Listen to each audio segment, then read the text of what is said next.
ఎంత రోతగా బతికే నాకు తెలుసు.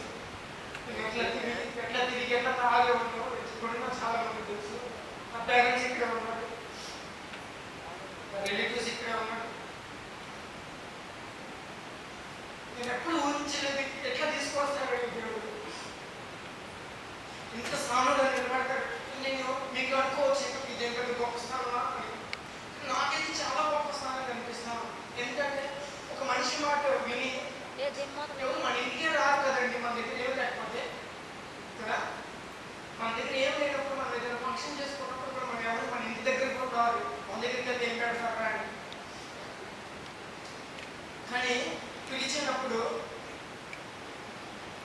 గ్రంథం వచ్చారు చూసారు, అప్పుడు అనిపిస్తుంది ఏదో దేవుడు నాడు నాటాడు, దేవుడు ఏదో పెట్టాడు నాడు. ఊపిరా దేవుడు వరకు ఆయన కోసం పనిచేయాలి. ఆ తుది శ్వాస ఆయన ఒడిలోనే పడవాలి. నిశ్చిత నేను ఈ రోజు తీసుకున్నాను. మీరు ఎంతమంది రెండు తీర్మానాలు తీసుకున్నారో అక్కడ ఉన్నో, బట్ నేను తీసుకున్న తీర్మానం మీరే. చావైతే ఆయన కొరకే, బ్రతుకైనా ఆయన కొరకే. బ్రతికితే ఘనంగా బ్రతుకుతారు, చచ్చితే అందరం అంతకన్నా ఘనంగా ఆయన కొరకే చనిపోతుంది. హల్లెలూయా. ఇటు తీర్మానం ఈ రోజు నుంచి మీరు అందరం తీసుకోవాలి, అందరం తీసుకోవాలి. అందుకే మనందరం దేవుడు ఇక్కడ తీసుకొచ్చారు.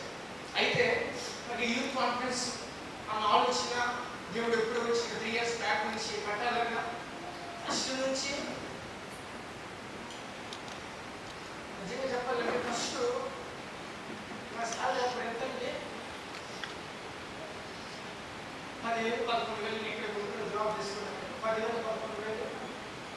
ఆ 10,000 11,000లో ఇంట్లో మా అమ్మ డాక్టర్ కట్టడానికి డబ్బులు ఇచ్చేసి మిగతా డబ్బులు పెట్టుకొని నేను ఇక్కడ జాన్ నాకు బయటకు వెళ్ళాడు. జాన్ నేను జాన్ కొద్దిగా వేసుకుని ఫస్ట్ యూత్ కాన్ఫరెన్స్ ఇక్కడ జరిగించాను. 3 పల్లెలు వాటికే ఫస్ట్ యూత్ కాన్ఫరెన్స్కి వచ్చింది. 3 పల్లెలు ఎంతమంది ఉంటారు కాబట్టి కొంతమంది నియర్ 10 to 15 members ఉంటారు. 3 పల్లెల నుంచి వచ్చినప్పుడు ఒక 15-20 మంది.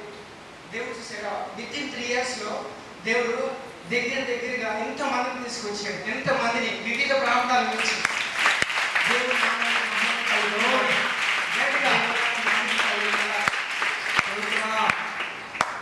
నిజంగా ఒకటే చెప్తాను కదా, ఏంటో తెలుసా, నమ్మకంగా ఉండండి, మాట మీద నిలబడండి.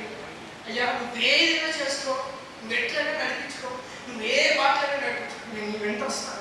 ఇంకా పాడుకున్నాను కదా, ఏ బాటలు నడిపించి నీ వెంట వస్తాను. ఈ తీర్మానం కలిగి ఉండండి. మిమ్మల్ని నేను చెప్తున్నాను, మిమ్మల్ని దేవుడు తలగానే పెట్టాడు కానీ ఎక్కడ తొక్కగా పెట్టాడు. ఆమె నేను యూత్ కాన్ఫరెన్స్ పెట్టేటప్పుడు కూడా మీరు ఇవ్వండి, మీరు ఇస్తేనే చేస్తారు ఎవరిని అడిగేది.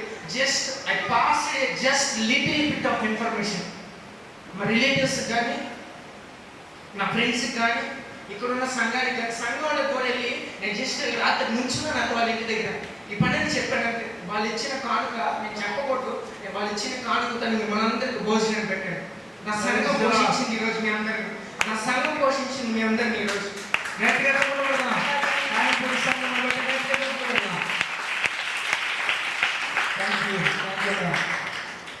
నేను ఎవరి దగ్గర మీకు ఇష్టం తెలుసలేదు. నా ఫోన్ పేలు ఎంతబట్టి నేను ఒక ట్రాన్సాక్షన్ కూడా చూసుకోలేదు. అవి వస్తానే ఉంటే నేను ఇస్తాను, ఇక్కడికి వచ్చిన నా దగ్గర ₹1 లేదు నా జేబులో, నా దగ్గర ₹1 లేదు జేబులో. పాస్టర్ గారు స్నాక్స్ అడిగినప్పుడు నేను ఏం చేయాలి అని అడిగినప్పుడు నా థాట్ వచ్చినప్పుడు అప్పటికి ఇక్కడ ఉన్న ఒక వ్యక్తి వచ్చి నా కానుక పెట్టి కానుక ఇది ఫస్ట్ కాన్ఫరెన్స్ ఇదే రిపీట్ అయింది. నా దగ్గర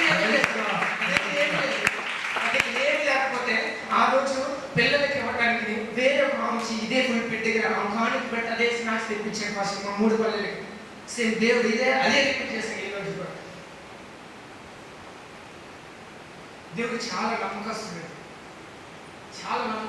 ఎట్లా మీకు ఎట్లా అర్థం చేసుకోవాలంటే మీ ఇమాజిన్ కూడా ఆయన అందడు అంతటి నమ్మకస్తుడు. మీకు ఎట్లా చెప్పగలుగుతాను, నేను టేస్ట్ చేశాను కాబట్టి మీకు చెప్పగలుగుతాను. నేను రుచి చూశాను. ఎందుకంటే నా వివాహం కాకముందు ఐ వాజ్ లిటరల్లీ బ్రోకెన్. నేను పగిలిపోయిన నా గుండె పగిలిపోయిన పరిస్థితి. నేను అన్నీ చెప్పుకోలేను కానీ నా కుటుంబానికి నాకు బాగా తెలుసు, నా కుటుంబానికి తెలుసు, నా తమ్ముడికి తెలుసు. నేను ఎంత పగిలిపోయానో ఆ పగిలిపోయిన పరిస్థితుల్లో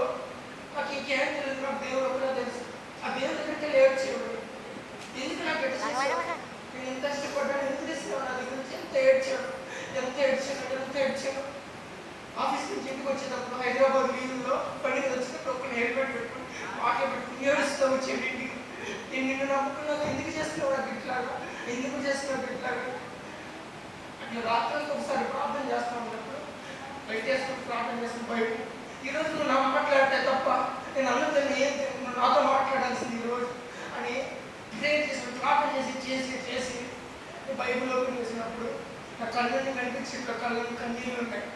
ఏం చేయాలో తెలియని పరిస్థితి. అట్లా చూస్తా నాకేం కనిపించింది.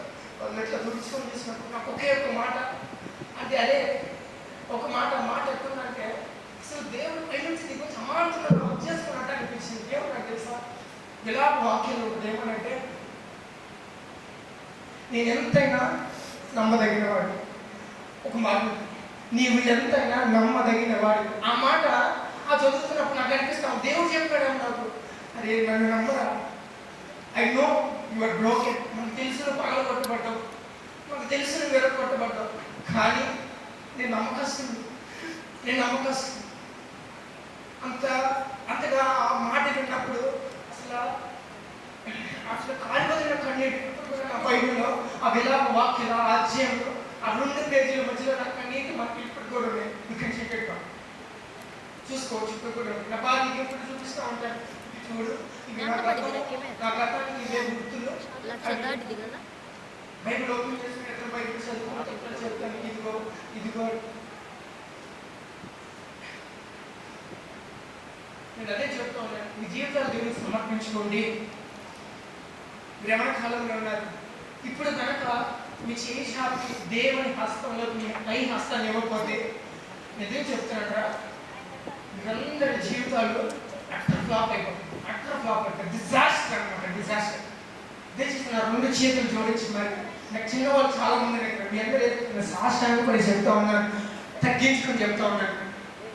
మనకి దేవుడు తప్ప వేరే మార్గం లేదు. నీ కంటికి కనిపిస్తాననే మార్గం, కంటికి ఎన్నో మార్గాలు కనిపిస్తా ఉన్నాయి, కానీ నేను ఒకటే మార్గం చెప్తున్నాను.